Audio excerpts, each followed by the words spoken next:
grabar otra vez. Vamos con la pregunta 9. 9. Falta hacer el share screen. Ahí va. La transferencia horizontal de genes. ¿Qué es la transferencia horizontal de genes y cuáles son los mecanismos? Entonces,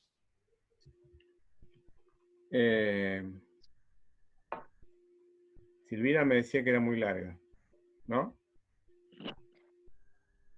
No, yo en realidad Ludmila, decía que era muy Ludmila. larga.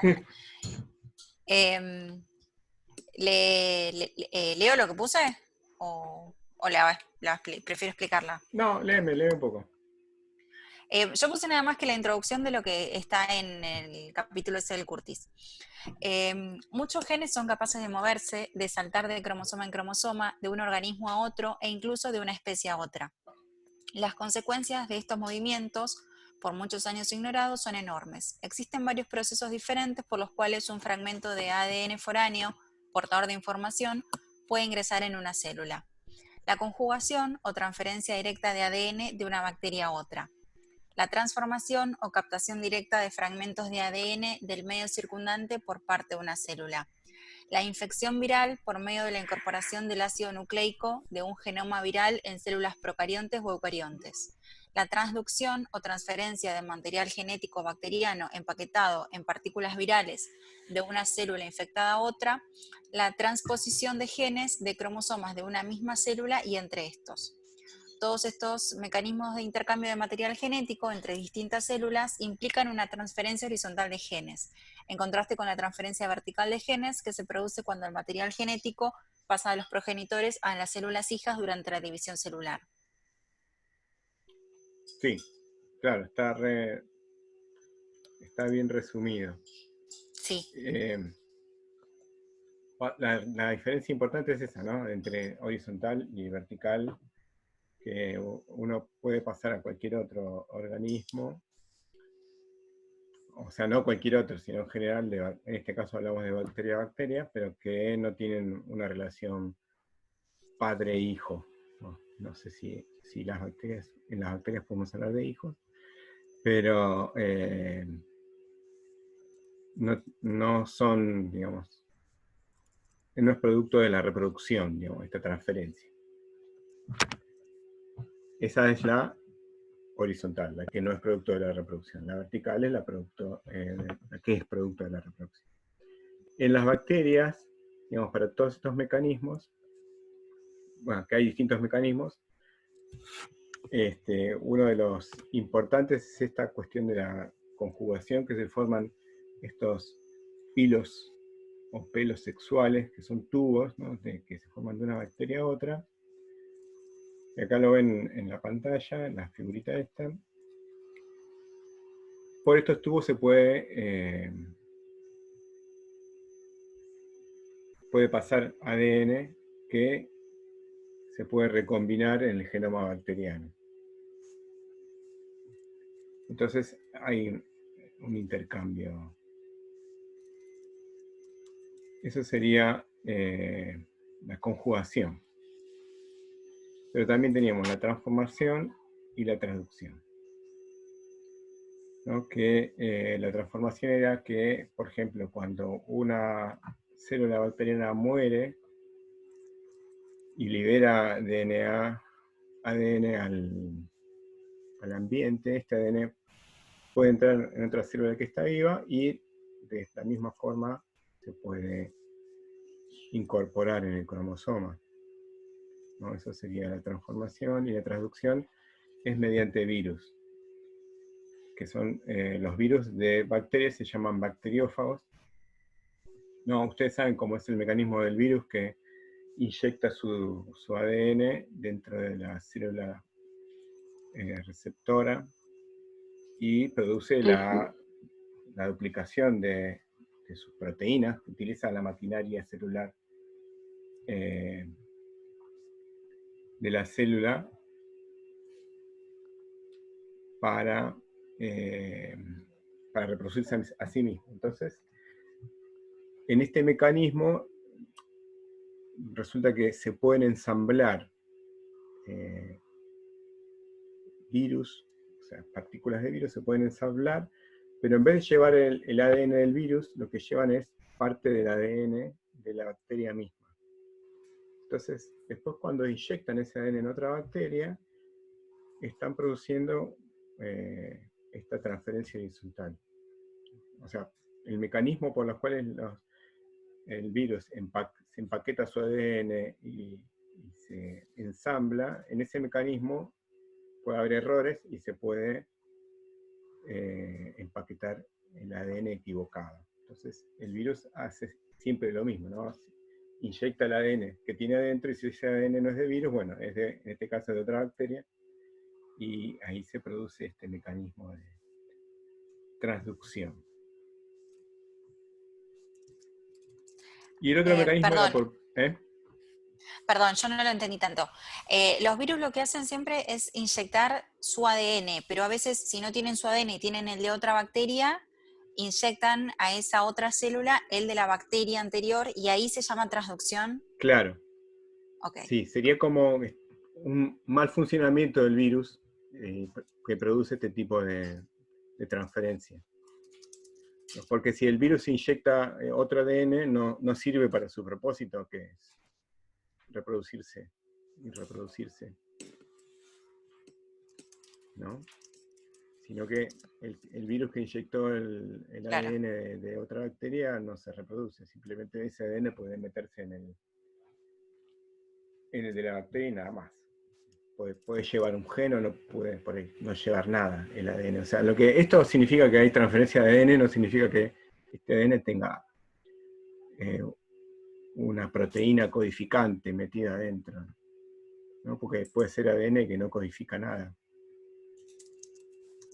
Digamos, estos son los mecanismos de transferencia. Ahora, ¿qué hay en esta transferencia? Bueno, puede que haya algo, puede que no haya nada. ¿Se entiende eso? Puede que esa modificación produzca una proteína distinta o nueva que la bacteria no tenía, o pueda que sea ADN no codificante, entonces queda ahí metido y no pasa nada. ¿Sí? Está bien.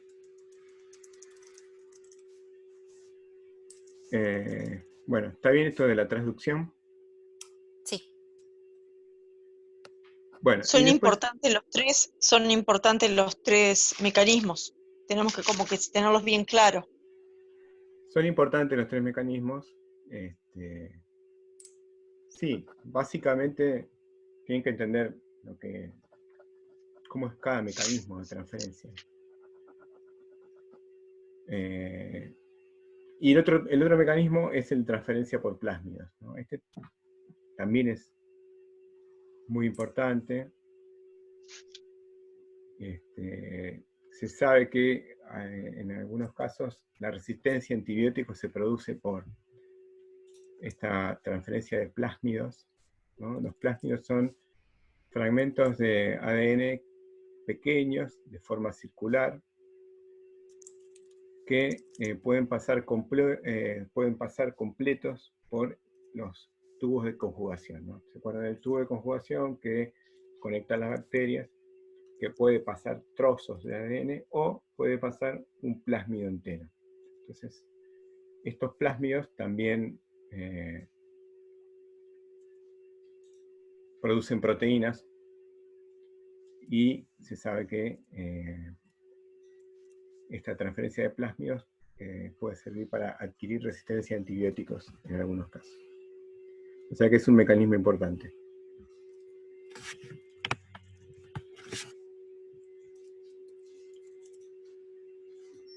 Bueno, esos son los mecanismos básicamente de transferencia horizontal.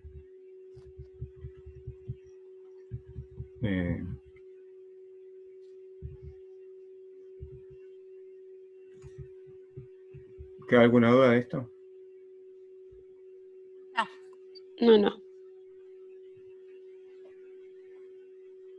Bueno, No, ninguna.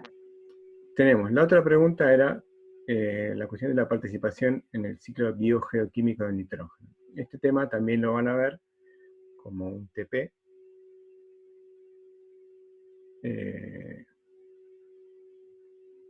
Que viene después de filogenia, me parece. Así que lo van a volver a ver. Pero bueno, acá lo empezamos a ir viendo. Igual ya también hablamos de eso en la clase anterior. Así que no es un tema nuevo. En el apunte están un poquito las reacciones. Así que no creo que tengan problema con este. Pero bueno, díganme ustedes. Si tienen alguna duda, o bueno, si lo pudieron responder bien.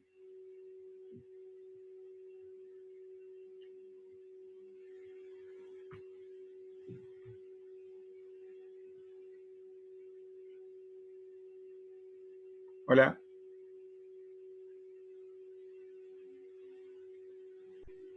Se fueron todos. No, Hola. acá. Sí, acá. Bueno, la escucho. pregunta, a ver, dígame, ¿alguien la puede responder? Yo la respondí como muy breve. Puse que Está bien. había ciertos tipos de bacterias que convertían el nitrógeno atmosférico en amoníaco. Era una forma de nitrógeno que puede ser utilizada por plantas, que después las plantas son consumidas por animales que también adquieren estos compuestos nitrogenados que también pueden ser utilizados. Y el proceso, bacterias y otros procariontes convierten el nitrógeno atmosférico en formas utilizables mediante un proceso llamado de fijación del nitrógeno. Claro. Sí, hay un ciclo, digamos. Lo importante es que el nitrógeno está en la atmósfera y que solamente se puede pasar a una forma que se puede ser asimilada por las plantas, por estas bacterias que fijan nitrógeno, ¿no? Las bacterias.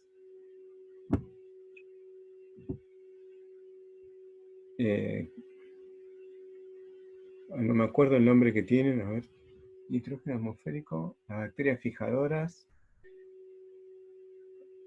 Bueno, en el suelo hay distintos pasos, ¿no?, que hacen las bacterias, ¿no? Uno es la modificación, o sea que las que fijan el nitrógeno atmosférico pasan el nitrógeno, que está en forma gaseosa, a amonio. El amonio este que usamos como limpiador en algunos lavavajillas, ¿no? Vienen con amonio, algo por el estilo. Así que hay unas bacterias que hacen ese proceso. Y también muchos descomponedores pasan el nitrógeno que ya estaba en las plantas y que se va descomponiendo en plantas animales, lo pasan a una forma de amonio. Luego hay otras bacterias que agarran ese amonio y lo pasan a nitrito, ¿no? Ese es el nitrito que agarra otro grupo de bacterias hasta que llega a la forma de nitrato y las plantas lo asimilan en la forma de nitrato. Las plantas que tienen esta asociación simbiótica con bacterias, directamente esas bacterias asimilan el nitrógeno y queda en una forma de nitrato dentro de la planta, ¿no? Pero si la planta tiene que tomar el nitrógeno del suelo, lo toma en forma de nitrato, por lo tanto ahí tiene que seguir todo este ciclo para que lo puedan asimilar.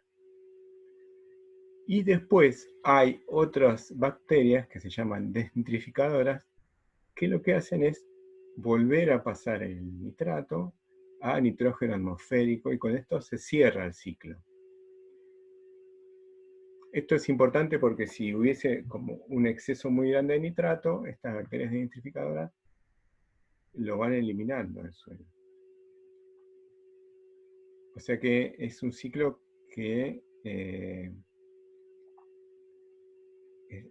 no es que si no tuviésemos este paso se podría en mucho tiempo se podría acumular todo el nitrógeno atmosférico en el suelo y la atmósfera se quedaría sin nitrógeno. También, lo cual podría ser muy malo. Entonces las bacterias, ¿cómo es? Desnitrificantes son Ah, las que vuelven el nitrógeno a nitrógeno atmosférico. El vuelve el nitrato sería. nitrógeno, el nitrato que está en el suelo, a la atmósfera. Mm, O sea, lo pasan al nitrógeno atmosférico. claro. Bueno, o sea, por eso se llama un ciclo, digamos, porque estos ciclos biogeoquímicos son cíclicos. Significa que los elementos van de un estadio o de un lugar a otro y pueden volver al lugar original, digamos, están en la atmósfera, pasan por el suelo, pueden ir al fondo, al mar, del mar pueden ir al fondo del mar, del fondo del mar pueden volver a la atmósfera, digamos. Si uno piensa en el ciclo del carbono, que es el ciclo que nos tiene en jaque ahora con la cuestión del cambio climático, tiene distintos reservorios el carbono. Un reservorio es la atmósfera, otro reservorio es el suelo, otro reservorio es el mar, otro reservorio es el fondo del mar, y de acuerdo a la cantidad de tiempo que pasa en cada lugar, se van acumulando más o menos en distintos lugares. ¿No? El ciclo del carbono es súper importante porque regula la temperatura, básicamente.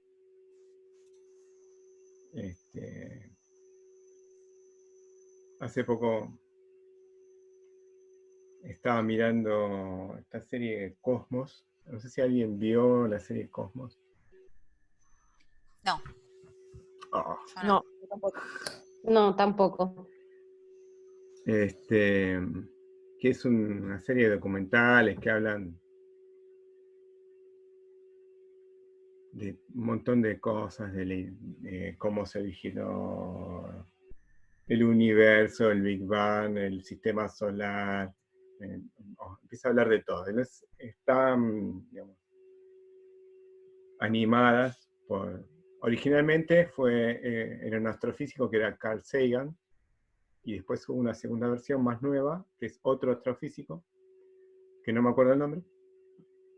Pero si la quieren mirar, mañana, y tienen cable, mañana a las 10 de la noche, en Nat Geo, está la nueva temporada de la serie de Cosmos. A mí me gusta, y a mis hijos también, así que probablemente la miremos. 10 de la noche entonces. Sí, a las 10 de la noche en Nat Geo. Bien, bien, bien. Vamos a agendar.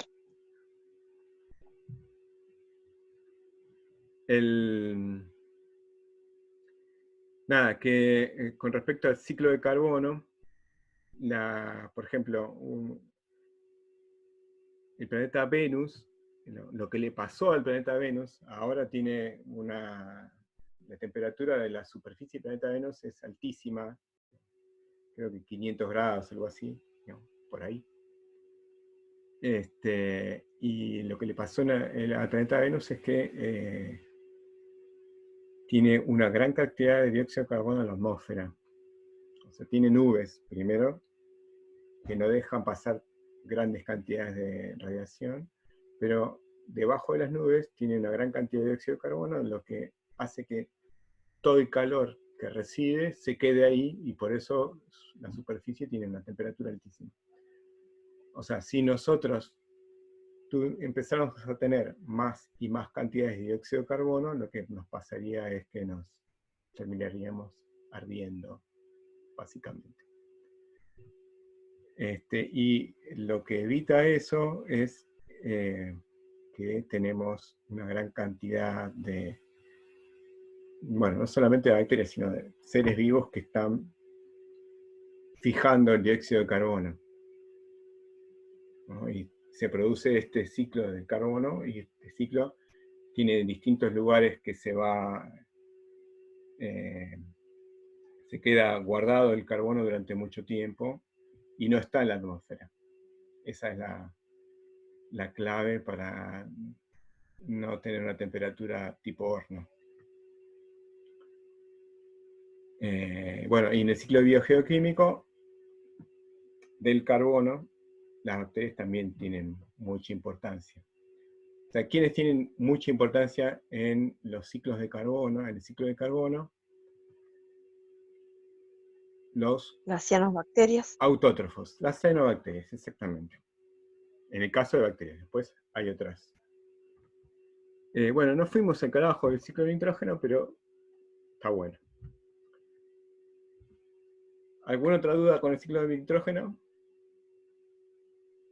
No, ninguna otra. No, No. no. No, para ser breve, sí, porque puedo seguir hablando. Bueno, transferencia total, nitrógeno. ¿Qué es un microbioma? ¿Y cómo pueden influir los alimentos en el microbioma humano? Bueno, esto era sobre el video este que les puse ahí en Moodle. Lo pudieron ver. Sí. Sí, ¿Qué estaba muy contestaron de bueno. la pregunta? Sí, sí. En realidad, yo contesté la siguiente con ese video. ¿Cuál? Eh, Hay dos videos, por eso, por ahí. A Hay mí en uno el que- Moodle me aparecía uno nomás. Pude ver uno. Claro. Pues, sí, yo vi el de aparece los uno que despicaderos es hidrotermales. Sí, ese aparecía también el yo video, vi. después antes había un link. Lo que pasa es que por ahí el link quedó Ah, desapercibido. sí, yo vi el video nomás porque fue lo que encontré. No, porque no sé por qué en un caso aparece el video así grande, en otro no aparece el video. Pero estaba el Ah. link. Bueno, igual, si pudieron responder algo.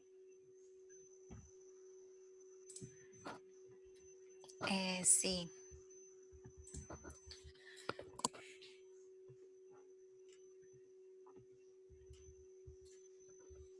Microbiomas. Como definición de microbioma, es la totalidad de los microorganismos, bacterias, fungi, protistas que viven en un ambiente dado, más sus elementos genéticos y sus interacciones. El organismo humano puede contener hasta 10 veces más células microbianas que células humanas. Eso estaba en un apunte. Eso está en el apunte, justamente lo que Sí. puse en pantalla. Perdón, No, tengo está el bien, no hay problema. Y después...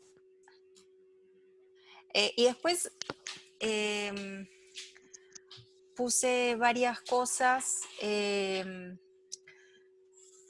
microbioma total está constituido por la microbiota del tracto gastrointestinal, nasofaringe, piel, etc., ya que existen microorganismos en todos los órganos y sistemas del cuerpo humano.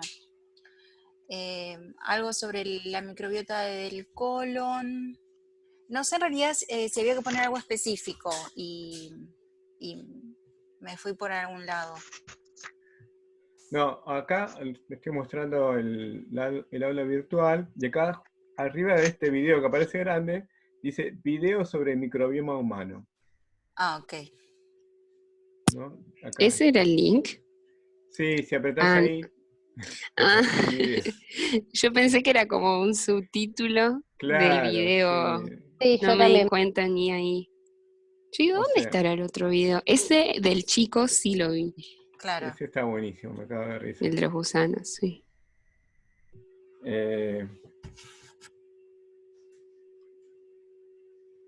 Así que bueno, si pueden, véanlo. También está bueno el video del microbioma. Bueno. Perfecto.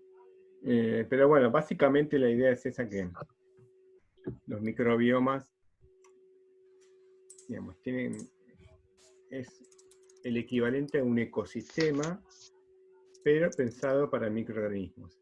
Y los microbiomas no solamente tienen bacterias, sino que también hay protistas y hongos, fungi. O sea, en los microbiomas hay todo lo que sea microorganismos, no solamente bacterias. O sea, los protistas y los fungi son eucariotas, pero también son chiquitos, bastante como para que sean microscópicos. Y estos microbiomas en general son muchos, depende de cada ambiente, digamos, tienen mayor proporción de bacterias o algún otro, digamos. Los que son humanos son básicamente bacterias. En general hay algunos protistas que también pueden estar en el cuerpo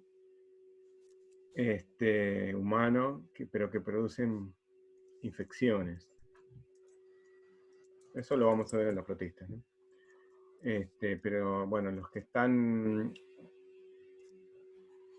también hay otro video acá, que está fuera del cuestionario, que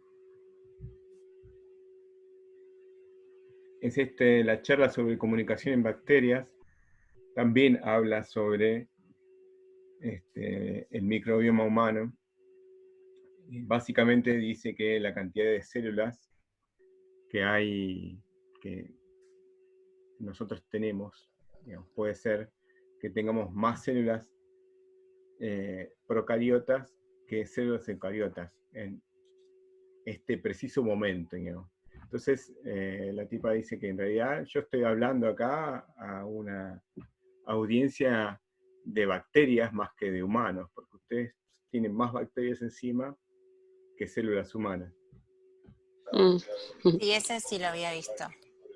Sí, ese sí lo vi también yo. O sea que un poco trata, después empieza a hablar sobre la comunicación de las bacterias, ¿no? Pero al principio habla Y sobre... la nueva generación de antibióticos. Claro.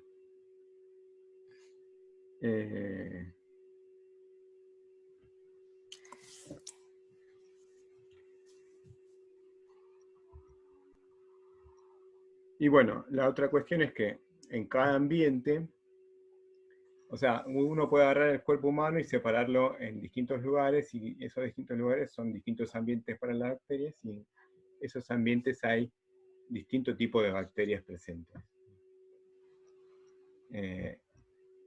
Acá en este gráfico que está en el apunte, ahí están estos gráficos de tortas, ¿no? En los cuales se ve básicamente, si no miras, solamente por mirar los colorcitos se va dando cuenta de que las bacterias o los tipos de bacterias presentes son diferentes de acuerdo a las partes del cuerpo que uno analice. Pero sí, bueno, el asunto es que estamos llenos de bacterias.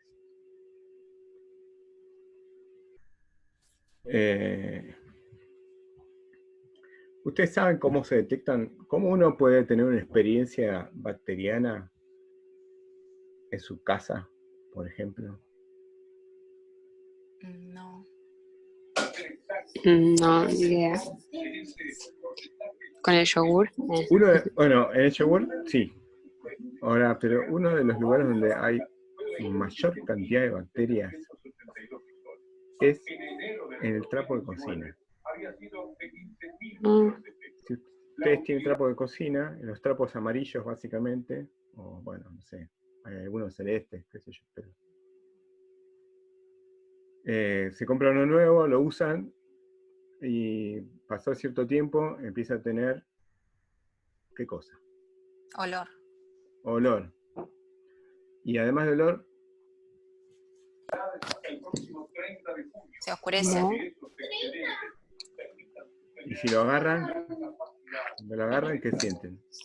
Está como pegajoso, como Como baboso, ¿no? Sí. baboso. Claro. Bueno, eso son las bacterias, dos cosas. La consistencia gelatinosa y el olor es debido a la cantidad de bacterias. Y lo que hacemos, ustedes, yo también lo hago, es limpiarlo. ¿Cómo lo limpian? Con lavandina. Lo ponen en lavandina, lo sacan, queda genial, lo siguen usando. Y no Y notan, si no lo hiervo, a veces lo pongo todo en una olla y los hiervo. también, Cuando están sí. todos muy apestosos. Sí, si lo hervís lo que pasa es que se te deteriora más. Sí, pero bueno, a veces son otros métodos. Sí. Ahora, cuando lo usan la segunda vez, ¿no les pasa o no les parece que se empieza a llenar de bacterias cada vez más rápido? O sea, ponele Sí. que te dura un mes cuando lo compras nuevo, pero cuando después de que lo herviste una vez, ya no te dura tanto tiempo. Sí, depende del uso, ¿no? Pero dura cada vez menos. Dura Sí, cada vez sí. menos hasta que decís, bueno, esto ya no puede más, bueno, igual se te va rompiendo, pero... Sí, ¿Por qué piensan que puede ser que dure cada vez menos?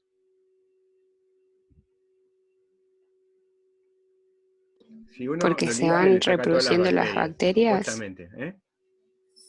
porque como que no se mueren todas las bacterias, Claro, entonces las se van bacterias no se reproduciendo, mueren todas, reproduciendo. entonces al ya quedar algunas, hay bacterias además que tienen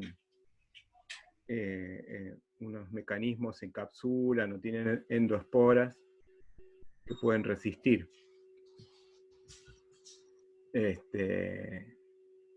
Entonces, después lo que pasa es que ya está colonizado por dentro y crecen más rápido las bacterias.